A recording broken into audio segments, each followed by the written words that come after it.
How dare you cause this disruption? I want him prosecuted to the fullest extent of the law. Take him away! The marble floors of Metropolitan Financial gleamed under fluorescent lights as a black man in an impeccable suit lay face down, handcuffed, surrounded by police. A white woman in corporate attire stood over him, her finger pointed like a weapon, her voice shrill with accusation. Phones captured every second. The crowd whispered. The security guards watched. No one knew what this man had done or who he really was. But in less than 5 minutes, that pointing finger would tremble, that confident voice would crack, and everyone in that building, especially the woman who called the police, would learn a lesson they'd never forget. What could make a powerful bank manager freeze in absolute terror when the truth was revealed? Marcus Thompson had built his life with precision and patience. 42 years old, a Harvard MBA graduate, and the youngest CEO in Metropolitan Financial's 87-year history. He'd clawed his way up from nothing. A childhood in Detroit where electricity was sometimes a luxury, where his mother worked 3 jobs just to keep the lights on. He remembered nights doing homework by candlelight, remembered the shame of wearing the same clothes to school 3 days in a row. But Marcus had made a promise to that struggling boy. One day, things would be different. And they were. He wore custom-tailored Tom Ford suits now, drove a Tesla Model S Plaid, lived in a penthouse overlooking the city.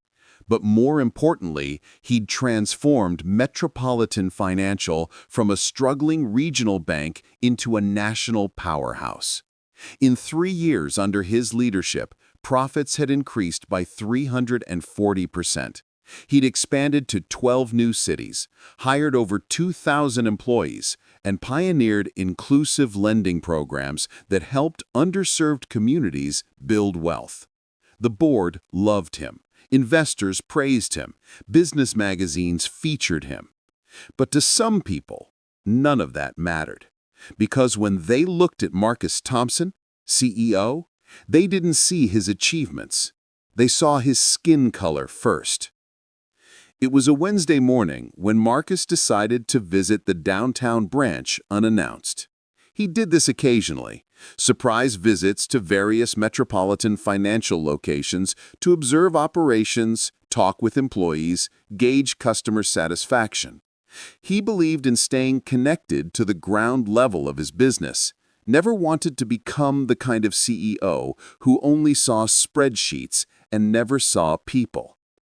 He dressed casually that morning. Dark jeans, a simple black polo shirt, designer sneakers.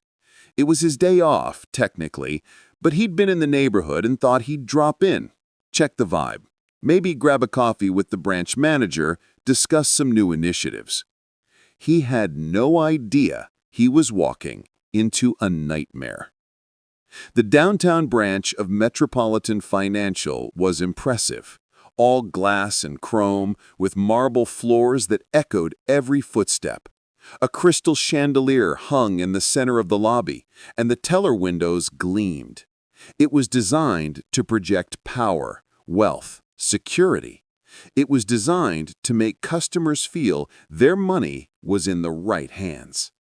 Marcus pushed through the revolving door at 10:47 a.m. The lobby was moderately busy. A dozen customers in various lines, several employees at their stations. He paused just inside, taking it all in with his practiced CEO eye. Customer flow looked good. Wait times seemed reasonable. The environment felt professional. He walked toward the information desk, intending to ask for the branch manager, Diane Foster. He'd never met her in person. She'd been promoted to this location just 6 weeks ago, transferred from a smaller branch in the suburbs. Her numbers were good, her employee reviews solid. He was looking forward to meeting her. But before he reached the desk, something changed in the atmosphere. A security guard, a heavy-set white man with a military-style buzz cut, had locked eyes on Marcus. His hand moved subtly toward his radio. Another guard, younger and leaner, had also turned his attention Marcus's way, his posture shifting from relaxed to alert. Marcus noticed, of course. He'd learned to read these signals before he could read chapter books.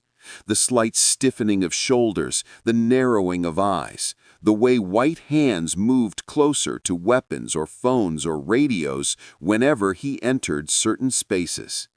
Even now, even in a bank he literally owned.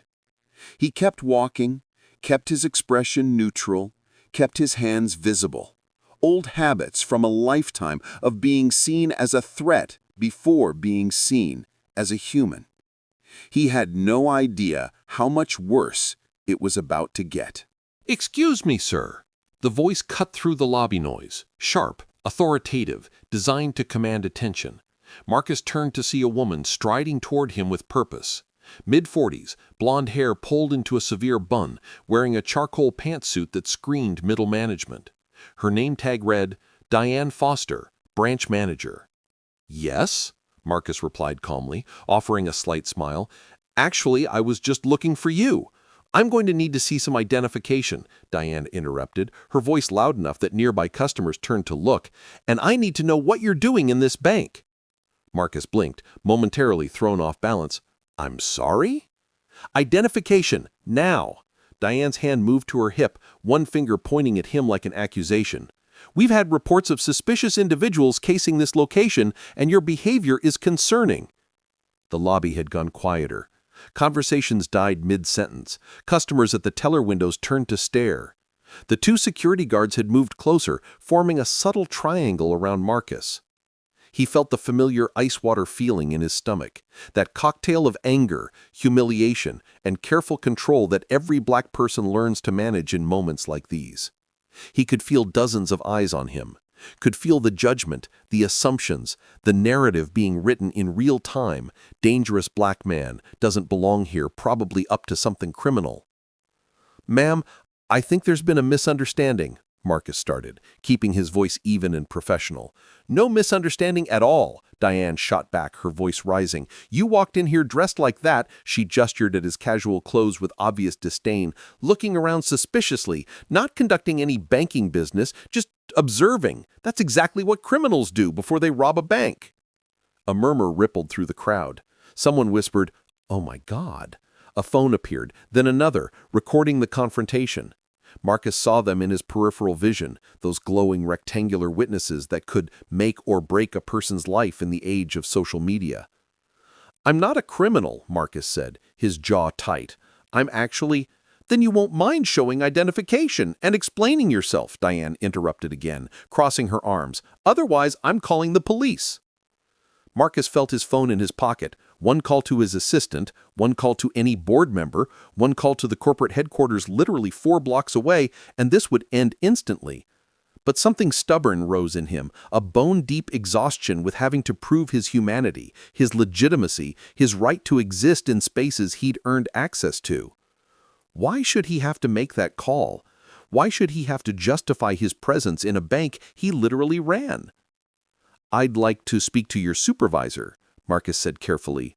Diane actually laughed, a short, sharp bark of disbelief. "I am the supervisor here. I'm the branch manager. And I'm telling you that if you don't provide identification and state your business in the next 30 seconds, I'm calling the police." "Go ahead," Marcus heard himself say. "Call them." It was a test. A bitter, angry test, born from too many years of being treated like a threat, being presumed guilty, being forced to prove innocence he shouldn't have had to prove. He wanted to see how far this would go, needed to know if it would really happen, if even here, even in his own company, even dressed well and speaking calmly, he'd still be treated like a criminal. Diane's eyes flashed with something that looked like triumph. She pulled out her phone. "This is Diane Foster, branch manager at Metropolitan Financial downtown. I need police at my location immediately. There's a suspicious black male refusing to identify himself, possibly casing the building for robbery. He's becoming agitated and non-compliant." The words hit Marcus like physical blows.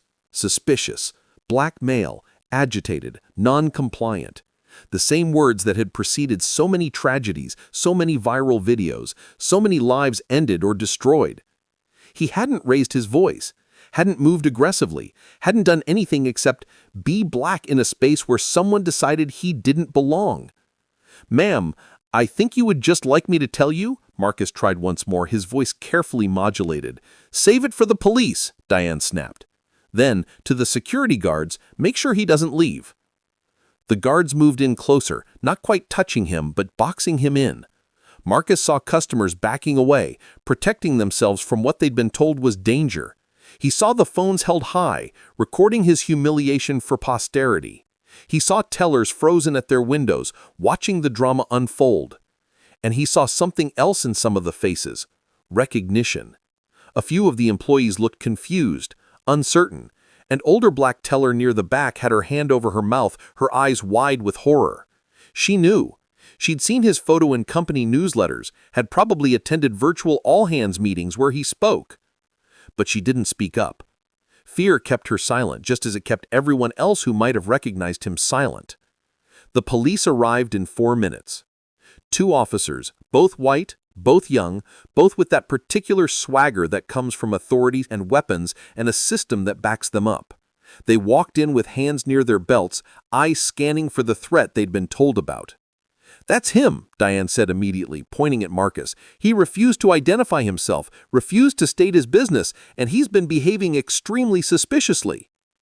The first officer, a man with Patterson on his name tag, approached Marcus with exaggerated caution. "Sir, I need you to put your hands where I can see them." Marcus complied, raising his hands slowly, carefully, making no sudden movements.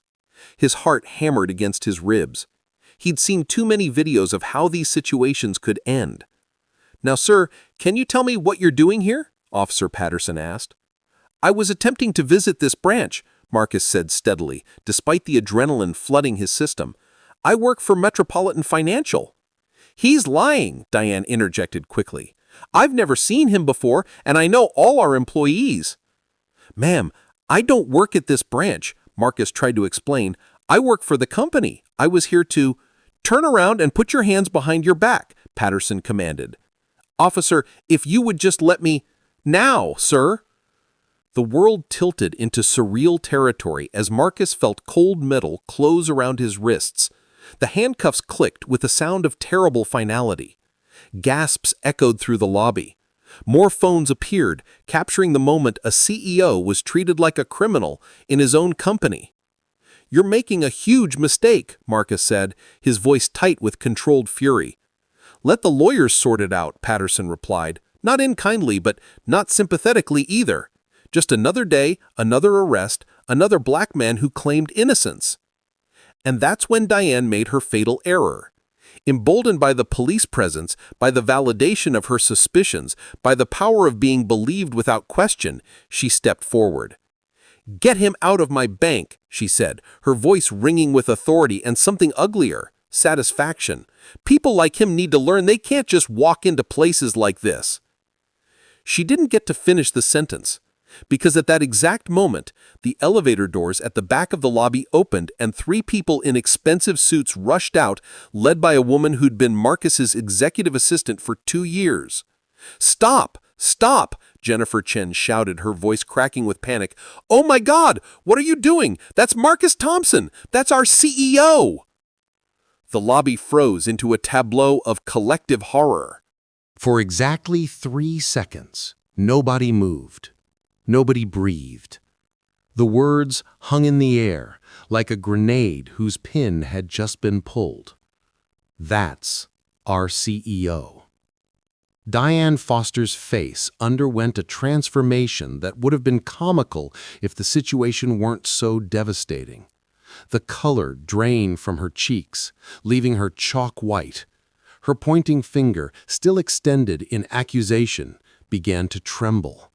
Her mouth opened, closed, opened again. No sound emerging. "What?" she whispered finally, the word barely audible. Jennifer Chen rushed forward, her heels clicking sharply on the marble floor, her face a mask of horror and rage. Behind her, 2 board members followed, Richard Morrison and Patricia Wells, both of whom Marcus had personally recruited to help reshape the company. "Uncuff him immediately," Jennifer commanded, her voice like steel. "That is Marcus Thompson, CEO of Metropolitan Financial. You've just arrested the man who owns this entire company." Officer Patterson's hands fumbled with his keys, his face going pale as the implications crashed over him. The second officer had stepped back, his hand pressed to his forehead in what looked like physical pain. The handcuffs came off. Marcus stood there, rubbing his wrists where the metal had bit into his skin, his face unreadable. He didn't speak, didn't move, just watched as the reality of what they'd done settled over everyone in that lobby like radioactive fallout. Diane had begun to shake. He didn't say—" "He tried," Jennifer snapped, her voice cutting. "Multiple times. You wouldn't let him speak." Richard Morrison stepped forward, his weathered face grave. He was 70 years old, a banking legend who'd been skeptical of Marcus's appointment 3 years ago, but had become one of his fiercest advocates. "Ms. Foster, in my 45 years in banking, I have never witnessed anything as disgraceful as what just occurred. You profiled, accused, and had arrested the CEO of this company based on nothing but his appearance. But he was dressed," Diane started, her voice desperate, grasping at justification. "He was dressed casually on his day off," Patricia Wells interrupted coldly. She was a black woman herself, one of only 3 black board members, and her expression could have cut glass. "Tell me, Ms. Foster, how many white men in jeans have you had arrested in this branch for suspicious behavior? How many?" Diane's silence was answer enough. Customers in the lobby were backing away from her now, as if her disgrace were contagious. The employees behind the teller windows looked stricken. The older black teller who'd recognized Marcus had tears streaming down her face, her hand still pressed to her mouth. Marcus finally spoke, his voice quiet but carrying to every corner of the lobby. "Officer Patterson, I won't be pressing charges against you. You responded to a call and followed procedure. This isn't your fault." Patterson looked like he wanted to sink through the floor. "Mr. Thompson, I'm so sorry. If I'd known—" "If you'd known?" Marcus repeated, and now there was steel in his tone. "Should it matter who I am? Should I have to be a CEO to be treated with basic respect and dignity? What if I had been a customer? What if I had been a janitor? Would it have been acceptable then?" No one answered. The question hung there, unanswerable, because everyone knew the truth. It shouldn't have happened at all to anyone for any reason. Marcus turned to Diane, and she actually took a step backward, her back hitting the information desk. "You called the police on me because I'm black. You saw a black man in casual clothes and immediately assumed criminality. Never mind that I was calm. Never mind that I was polite. Never mind that I tried multiple times to explain. You had already decided what I was before I opened my mouth." "Mr. Thompson, please," Diane whispered, tears now streaming down her face. "I made a mistake. I'm so sorry. Please, I have children. I have a mortgage. I need this job." "You should have thought of that," Patricia Wells said coldly, "before you weaponized the police against a black man for the crime of existing in a space you deemed him unworthy to occupy." Jennifer was already on her phone, her voice crisp and businesslike. "Yes, I need security to escort Diane Foster from the building immediately. Collect her badge and all company property. HR should have termination paperwork ready within the hour." Diane's knees buckled. She grabbed the edge of the information desk for support, her face crumbling. "Please," she sobbed. "Please don't do this. I'm sorry. I'm so sorry." Marcus looked at her, really looked at her, and for a moment, something complicated crossed his face. Anger, yes, but also exhaustion, grief. The weight of 1,000 similar moments throughout his life, from childhood to this very instant. Your apology, he said quietly, is 42 years too late. Not just for me, for every black person you have ever looked at the way you looked at me today. He turned away from her, addressing the crowd of customers and employees who'd witnessed everything. This, Marcus said, his voice carrying, is why we can't stay silent. The video went viral within hours. Someone in that lobby, actually several people, had captured the entire incident. From Diane's initial confrontation, to the handcuffs clicking shut, to Jennifer's panicked revelation, to Diane's collapse. By evening, hashtag Metropolitan Financial was trending on every social media platform. By the next morning, national news outlets were running the story. By the end of the week, it had sparked a national conversation about racism, profiling, and the assumptions we make about who belongs in spaces of power and wealth. Marcus didn't press charges against Diane Foster. He didn't need to. Her life unraveled without his intervention. She became the face of everything people despised about casual racism, the confident cruelty, the weaponizing of police, the complete inability to see black humanity. Her name became unsearchable online without the incident appearing first. Job applications went unanswered. Her social media accounts, after being flooded with rage and threats, went dark permanently. Some people said she deserved worse. Some said she deserved compassion. Marcus stayed out of that debate entirely. Instead, he used the moment to push for systemic change. Within 2 weeks, Metropolitan Financial announced a comprehensive overhaul of its diversity and inclusion training. But Marcus didn't stop at generic workshops and empty corporate rhetoric. He implemented real, measurable changes. Anonymous bias reporting systems for employees and customers, mandatory implicit bias training for all management with measurable accountability, a completely restructured promotion system with third-party audits to identify patterns of racial bias, and a commitment to increase black representation at executive levels by 40% within 2 years. He also did something unprecedented. He shared his own story.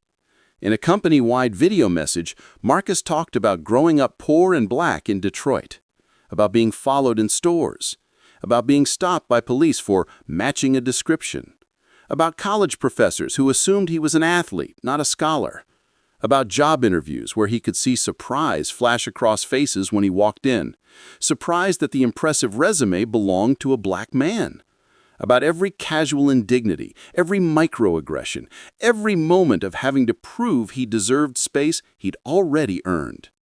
I didn't share this story for sympathy, Marcus said in that video, his face serious. I shared it because I'm not special. My experience isn't unique. It's the reality for millions of black people in America, at every economic level, in every profession, in every space. And until we confront that reality honestly, nothing changes. The video was viewed 14 million times in the first 3 days. Something else happened too, something Marcus hadn't entirely expected. Black employees throughout Metropolitan Financial began speaking up about their own experiences. The stories poured in, being mistaken for janitors or security instead of bankers, having their qualifications questioned by clients who then deferentially accepted inferior advice from white colleagues, being passed over for promotions despite exceeding performance metrics, facing suspicion when making large deposits into their own accounts. Marcus read every single story, and with each one, his resolve hardened. This wasn't just about one racist bank manager.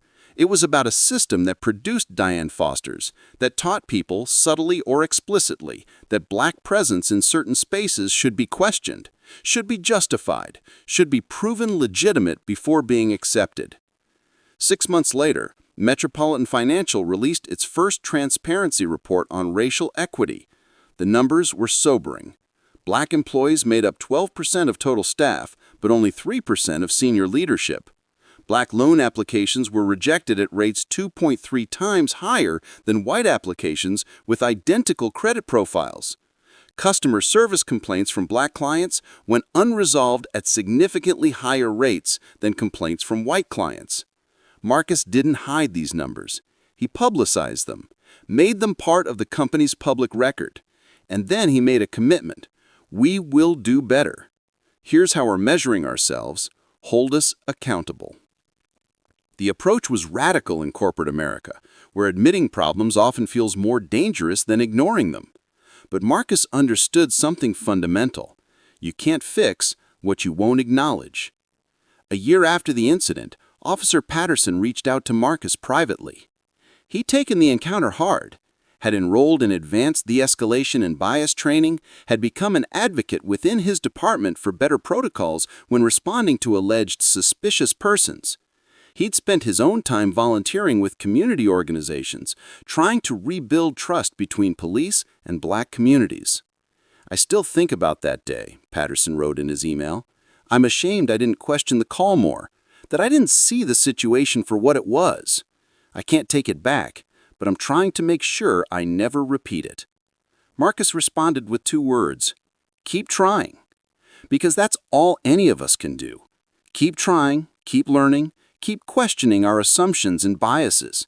Keep doing the uncomfortable work of confronting racism, in systems, in others, and in ourselves.